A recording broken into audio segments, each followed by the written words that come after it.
Hello students, welcome back to this channel. Students, इस video में हम स्टार्ट करेंगे चैप्टर नंबर 13 8th क्लास की एनसीईआरटी की टेक्स्ट बुक से। Name of the chapter is introduction to graphs. So इस video में हम इस चैप्टर के इंट्रोडक्शन को डिस्कस कर लेंगे एंड अपकमिंग वीडियोस में हम इस चैप्टर के क्वेश्चंस को सॉल्व करेंगे। ओके, सो इस चैप्टर में हम लाइन ग्राफ के बारे में स्टडी करने वाले हैं। सो लाइन ग्राफ, जैसे कि नेम से ही पता चल रहा है कि यहाँ पर जो ग्राफ होंगे ना, वो इस तरह से लाइंस की फॉर्म में होंगे। एंड वो लाइंस हमने कैसे बनानी है, जो भी गिवन डेटा है उसके अकॉर्डिंगली हम कुछ पॉइंट्स हैं उनको प्लॉट करके फिर उनको ज्वाइन करके बन जाएगा लाइन ग्राफ। ठीक है, a line graph displays data that changes continuously over periods of time. So जब आपके पास कुछ इस तरह का डेटा हो जो ओवर द पीरियड कॉन्टिन्यूसली बदलता जा रहा है, चेंज हो रहा है, तो वहाँ पर बन जाएगा लाइन ग्राफ। सो यहाँ पर ये एग्जाम्पल हम समझ लेते हैं। यहाँ पर देखो हमें दिया है time 6 AM, 10 AM, 2 PM, 6 PM and in 4 times के लिए हमारे पास टेम्परेचर्स हैं 37 डिग्री, 40 डिग्री, 38 डिग्री, 35 डिग्री। मतलब ओवर द टाइम यहाँ पर क्या हो रहा है, जो डेटा है वो चेंज हो रहा है। 6 AM पर कोई और टेम्परेचर है, 10 AM पर कोई और है, इस तरह से। ठीक है, अब जब भी हमने कोई डेटा ग्राफ के ऊपर रिप्रेजेंट करना है तो पहले हमने X axis and Y axis को लेना होता है। ठीक है, एंड ये दोनों एक्सिस जहां पर इंटरसेक्ट करती हैं उसको हम बोल देते हैं ओरिजिन। एंड ओरिजिन पर क्या होता है, सब कुछ 0 0, X coordinate and Y coordinate. So किसी पॉइंट के कोऑर्डिनेट्स क्या होते हैं ये भी हम इसी वीडियो में कवर करेंगे लेटर ऑन। ओके, एंड जब हमने कोई ग्राफ बनाना होता है ना, तो हमने लेना होता है स्केल। एक स्केल हम डिफाइन करते हैं। स्केल से मतलब होता है कि एक पर्टिकुलर मेजरमेंट को हम यहाँ पर डिफाइन करते हैं ग्राफ के लिए। मैं आपको समझाती हूँ, आपको अच्छे से समझ में आ जाएगा। यहाँ पर देखो, यहाँ पर 0 है पॉइंट ऑफ ओरिजिन, यहाँ पर है 6 AM, बीच में यहाँ पर 3 बॉक्सेस हैं। ठीक है, ग्राफ पेपर पर बॉक्सेस बने होते हैं ना बड़े बड़े, तो वही बॉक्सेस हैं ये वाले। एंड फिर यहाँ पर 6 to 10, इसके बीच में 2 बॉक्सेस हैं। फिर 10 to 2 PM, यहाँ पर 2 बॉक्सेस हैं। फिर 2 to 6 PM, यहाँ पर 2 बॉक्सेस हैं। मतलब यहाँ पर देखो 6 AM से 10 AM तक हमारे पास कितने घंटे होते हैं, 4 आवर्स होते हैं। ठीक है, एंड इसके बीच में 2 बॉक्सेस हैं। मतलब ये जो एक बॉक्स है ये किसको डिफाइन करता है, किसको रिप्रेजेंट करता है, 2 आवर्स को। सो 2 आवर्स प्लस 2 आवर्स 4 आवर्स हो गए। इसी तरह से यहाँ पर 2 hours plus 2 hours, so 10 + 2 12 and 12 + 2 2 आ गया। ठीक है, इसी तरह से यहाँ पर 2 + 2 4, 4 + 2 6। मतलब ये जो एक बॉक्स है एक्स एक्सिस के ऊपर, 1 बॉक्स, ये रिप्रेजेंट करता है 2 आवर्स को अलोंग एक्स एक्सिस। सो इसी चीज़ को बोल देते हैं स्केल, कि मतलब हमने एक पर्टिकुलर बॉक्स को डिफाइन कर देना है कि ये कितनी चीज़ को रिप्रेजेंट कर रहा है। अब यहाँ पर हम आवर्स मतलब टाइम को रिप्रेजेंट कर रहे हैं, तो यहाँ पर हमने डिफाइन कर दिया कि ये जो एक बॉक्स है ये 2 घंटे को रिप्रेजेंट करता है। सो 0 से 2, 2 से 4, 4 to 6। ठीक है, so everywhere each box represents 2 hours. Y axis की बात कर लेते हैं। वाई एक्सिस के ऊपर अब हमने ये टेम्परेचर्स दिखाने हैं। 37, 40, 38, 35 सेल्सियस में दिया हुआ है, तो यहाँ पर लिख लो टेम्परेचर इन सेल्सियस। इसी तरह से यहाँ पर हमने टाइम लिख लेना है। वाई एक्सिस पर अब देखो उन्होंने नंबर्स कैसे लिए हैं। उन्होंने 0 से इस तरह से स्टार्ट नहीं किया, 2, 4, 6 इस तरह से नहीं किया, क्योंकि यहाँ पर जो नंबर्स हैं उसके अकॉर्डिंगली उन्होंने 30 से मार्किंग स्टार्ट कर दी। 30, 32, 34, 36, 38, 40, 42। तो यहाँ पर देखो ये जो एक बॉक्स है ये किसको रिप्रेजेंट कर रहा है, 1 को, 1 डिग्री सेल्सियस को, क्योंकि यहाँ पर 30 से 32 तक उन्होंने 2 बॉक्सेस लिए हैं ना। सो 30 + 1 31, 31 + 1 32। इसी तरह से यहाँ पर देखो एवरीवेयर जो एक बॉक्स है वो 1 डिग्री सेल्सियस को रिप्रेजेंट कर रहा है। ओके, सो इस तरह से ऊपर तक 42 तक उन्होंने मार्किंग्स कर दी। अब यहाँ पर आप देख रहे हो ये चीज़ येलो कलर से मैं दिखा रही हूँ, यहाँ पर इस तरह से जिगजैग सा बनाया हुआ है उन्होंने। ठीक है, अब इसको बोलते हैं किंक, या इसको ब्रेक भी बोल देते हैं। ब्रेक ये क्यों लगाई है और ये क्यों लगाई जाती है ग्राफ्स में, जब आप डायरेक्टली यहाँ से 0 से किसी नंबर के ऊपर जंप कर गए। ठीक है, बट उसके बाद जो आपका स्केल है वो अलग है। यहाँ पर वाई एक्सिस के ऊपर जो आपने स्केल लिया है ना, वाई एक्सिस के ऊपर आपका स्केल है 1 box represents 1 degree Celsius temperature. So ऊपर की मार्किंग्स तो सही है, मतलब एक एक के हिसाब से यहाँ पर मार्किंग्स की हुई हैं, बट यहाँ पर आप डायरेक्टली 0 से 30 के ऊपर जंप कर गए, मतलब यहाँ पर गैप अलग है एंड ऊपर के गैप्स अलग हैं। सो इसी चीज़ को रिप्रेजेंट करने के लिए कि 0 से डायरेक्टली हम 30 पर चले गए हैं, सो इस तरह से लगाते हैं किंक। ठीक है जी। सो जो गिवन डेटा है उसके हिसाब से हम पॉइंट्स प्लॉट करते हैं। 6 AM पर 37 डिग्री, सो 6 AM यहाँ पर है, ऊपर की तरफ जाओ 37 यहाँ पर आएगा ना, 36 एंड 38 के सेंटर में, तो यहाँ पर एक पॉइंट लगा दिया। 10 AM पर 40, 10 AM पर हमने 40 यहाँ पर लगा दिया। देन 2 PM पर 38, 2 PM यहाँ पर है, 38 पे लगा दिया। ठीक है। 6 PM पर 35, 6 PM पर 35। सो डॉट्स की हेल्प से ये जो 4 सेट दिए हुए हैं हमें डेटा के, उसको हमने यहाँ पर रिप्रेजेंट कर दिया। अब हमने स्ट्रेट लाइंस के साथ इनको कर देना है कनेक्ट, जैसे यहाँ पर किया है। यहाँ पर फर्स्ट पॉइंट को सेकंड के साथ, सेकंड को थर्ड के साथ, थर्ड को फोर्थ के साथ। सो ये बन गया आपका लाइन ग्राफ। अब ये जो लाइन ग्राफ्स होते हैं ना, इनको हम परफॉर्मेंस कंपेयर करने के लिए यूज़ कर लेते हैं। जैसे यहाँ पर देखो, batsman A and batsman B, इन दोनों के परफॉर्मेंस को कंपेयर करना है। तो एक बैट्समैन के जो रन्स हैं उनको हम शो कर देंगे इस तरह से पूरी सॉलिड लाइन के साथ, एंड दूसरे बैट्समैन के लिए जो हम लाइन ग्राफ बनाएंगे उसको डॉटेड लाइन के साथ बना लेंगे। ठीक है।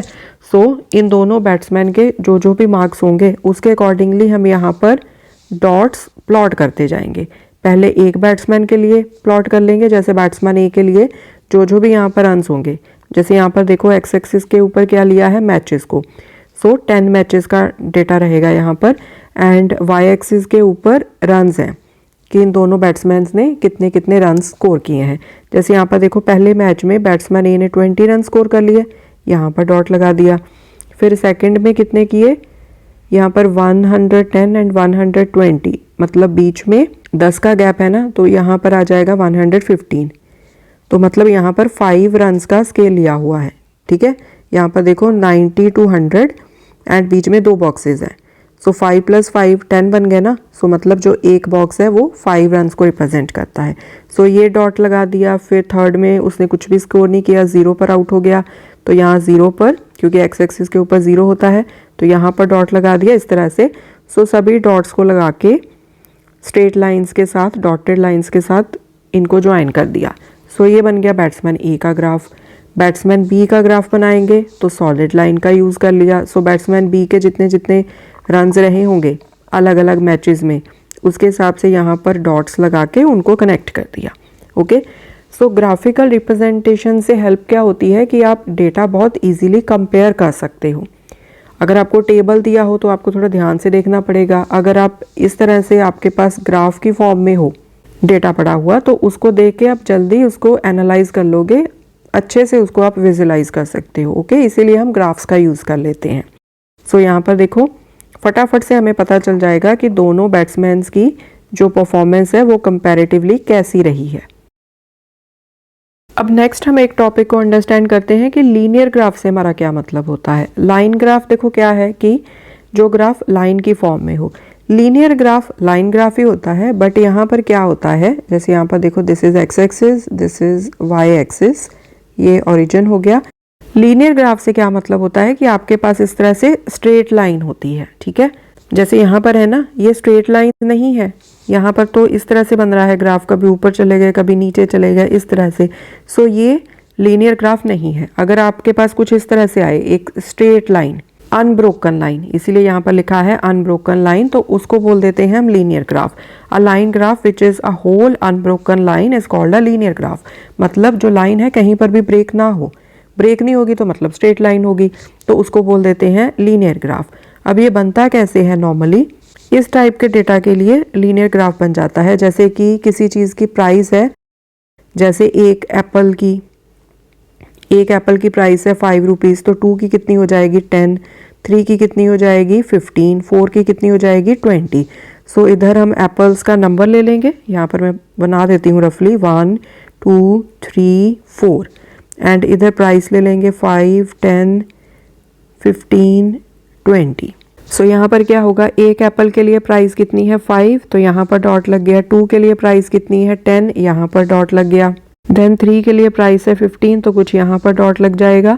4 के लिए प्राइस कितनी है 20, यहाँ पर डॉट लग जाएगा, ठीक है।